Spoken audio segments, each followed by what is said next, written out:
Et c'est le moment des entreprises, des commerces, des artisans, des professions libérales. Guillaume Exbraya est avec nous. Bonjour.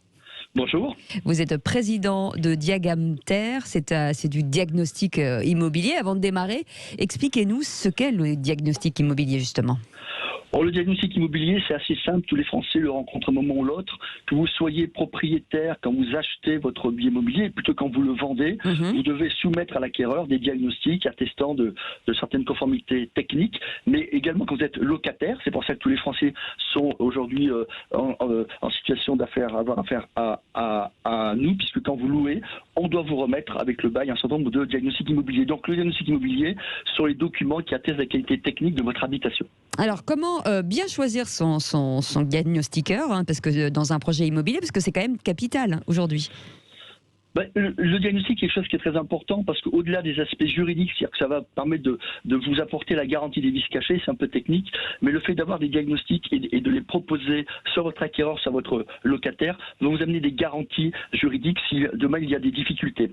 Mais au-delà des aspects juridiques, nos diagnostics ont vraiment du sens puisque les diagnostics vont informer les occupants de dangers, par exemple liés à la présence d'amiante, à la présence de plomb. On va également les informer des problèmes de sécurité liés au gaz et à l'électricité.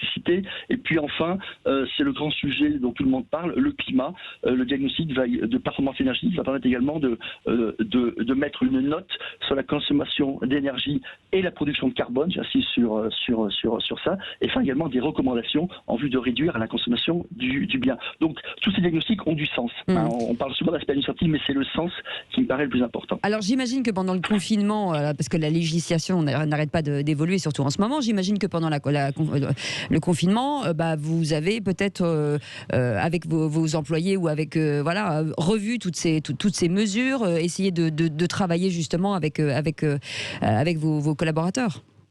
Alors, vous l'avez parfaitement dit, le confinement a été une épreuve comme pour votre collègue restauratrice sur Marseille. On a été obligé nous aussi de fermer. La profession s'est réunie, on a bâti des protocoles. Dans notre réseau Diagamter, qu'avons-nous fait? On s'est dit, puisqu'on ne peut pas faire de chiffre d'affaires, on va créer de la valeur. Donc, en quoi ça consiste-t-il? Vous savez, toutes les entreprises ont toujours des projets, des offres, des outils, des formations. Et on a mis à profit, en fin de compte, 35 demi-journées où nous étions bloqués pour faire ce qu'on appelait des matinales. C'était quoi? C'était des matinées avec des sessions de formation, des sessions où nous avons fait des échanges, où nous avons consolidé les savoir-faire, la maîtrise des offres. Et au bout de ces 35 jours, le 11 mai, nous sommes ressortis du confinement finalement beaucoup plus fort en termes d'organisation que lorsque nous étions entrés.